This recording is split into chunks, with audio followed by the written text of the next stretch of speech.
Hello and welcome to This Week in True Crime, the more laid-back weekly series that takes a look at current and ongoing events in the true crime world.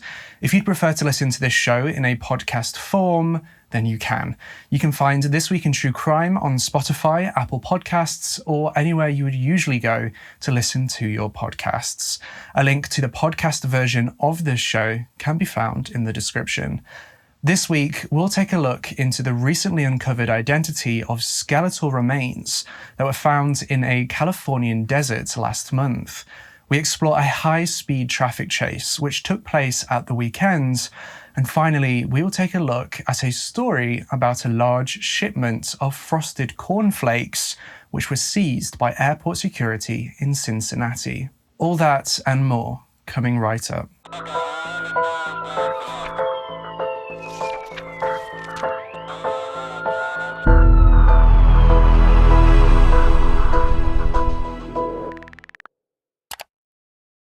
The following episode is not suitable for those under the age of 13. Viewer discretion and parental guidance is advised. On Sunday, the 31st of January 2021, at 9:37 a.m, police responded to the reports of possible human remains which had been found by hikers in Wonder Valley, California. Last week, these remains were positively identified to be that of a North Californian woman who went missing back in June of 2020. Erika Ashley Lloyd was born in December of 1982 to parents Wayne and Ruth Lloyd. She had a 12-year-old son who lived with her, but he was away from their home quite frequently with his father due to a shared custody agreement that they had in place. Erika was a hairdresser by trade and actually owned and managed her own salon near her home. Hairdressing was her passion and was something that she enjoyed getting to do every single day for her job. Unfortunately, due to the pandemic, as many people had to, Erika shut her small business down and remained home with her son. After being in lockdown for almost 3 months, not being able to work and homeschooling her son, Erika was struggling. She tried to keep her spirits up by posting beauty and hair-related videos on her social media pages, as those were something that she enjoyed and thought her videos might be able to help others.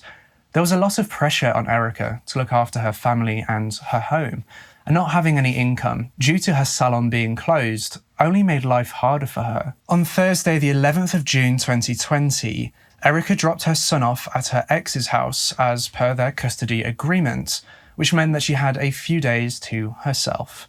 While her son was with his father, Erika told her friends and family that she was going on a, quote, pandemic road trip, where she would be meeting up with some people in Joshua Tree National Park. This road trip would see her traveling around 7 hours from her home in Walnut Creek to her final destination.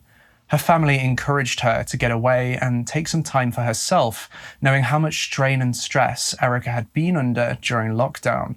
She set off on her trip on Sunday the 14th of June 2020 and drove miles across country. Though, after setting off on her trip, her family didn't hear from her again. And so, on the 17th of June 2020, Erika's family reported her as missing after not hearing from her for 2 days. Going without making contact with her family or updating her social media was very out of character for Erika. They were unable to get a hold of her, and neither her friends, ex, or son had spoken to her in recent days.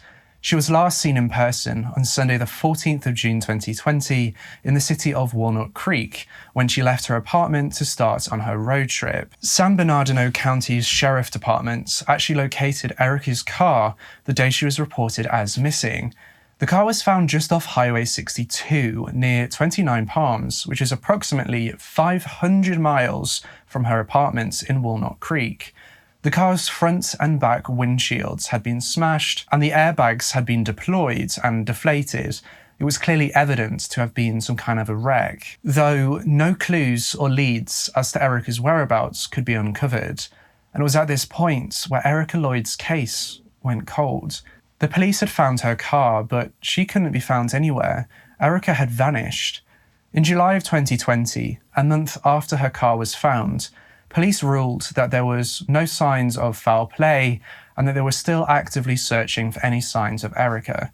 For months, her family held out hope that Erika would be found safe and sound.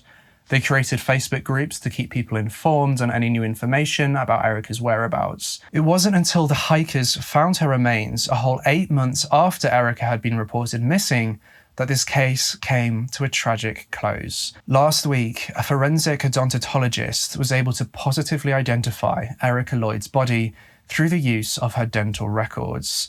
There has been no official report stating the cause or manner of her death, which means it currently remains undetermined. After months of searching for answers, Erika's brother made an announcement on social media. Right now is the time for grieving, and I encourage everyone to pause and reflect on the beautiful soul we've lost, our Erika. My wish is that we can all lean a little closer, hold each other up, and remind each other more often that we're here for one another with open arms and endless love. It's what she would have wanted. It's the spirit of who she was. A memorial has been erected near the area where Erika's body was found to commemorate her life and who she was. The next case we are going to look at is a high-speed traffic chase which ensued on Saturday the 20th of February 2021. This chase began after a Volkswagen was spotted weaving in and out of traffic Saturday evening on Interstate 95 near Vero Beach in Florida. The car was speeding around 50 miles per hour over the speed limit of the road and was becoming a hazard to fellow drivers on the interstate. After a high-speed chase with multiple police cars, 21-year-old Richard Lee Ortecho was arrested. When he was asked about his reckless high speeds, he stated, quote, "I'm sorry, I didn't know driving reckless was illegal." Excuse me, what do you mean? What do you mean? What do you mean? By the time the police gave chase to Richard, he was hitting a speed ranging between 120 and 127 miles per hour in a 70 mile per hour zone.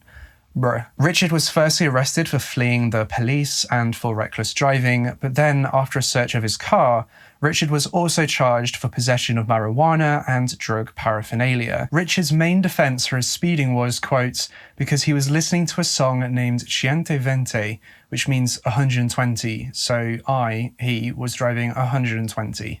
Because that makes sense. Richard was released on the 21st of February, the day after he was arrested from the county jail after posting a $6,500 bond. The last case we'll be looking into this week is the large shipment of frosted cornflakes, which was seized by airport security in Cincinnati. On Saturday, the 12th of February 2021, a narcotics detection dog alerted officers to a large package of cornflakes, which the dog had determined needed to be investigated. The shipment was 44 pounds of frosted cornflakes, which had been imported from South America and was on the way to Hong Kong. When the customs officials opened these boxes, they found that the cereal contained white powder and the flakes were heavily coated in a greyish substance. When this cereal was then tested, both the white powder and the greyish substance tested positive for cocaine. With the amount of boxes that were seized, the officers believed that there was a street value of up to $2.8 million. The narcotics detection dog who sniffed out this large shipment was called Bicco. A very, very good boy. While this isn't the strangest way that security has found illegal drugs being smuggled into the country, it is one of the best that has been found by Bicco. And this story brings us to the end of this episode of This Week in True Crime. Be sure to hit that subscribe button and click that notification bell so you don't miss out on true crime videos just like this one. You can find me on social media on Facebook, Instagram, and Twitter. My handles are @itsjoshuamiles on all. And with all that being said, I'll see you in the next case.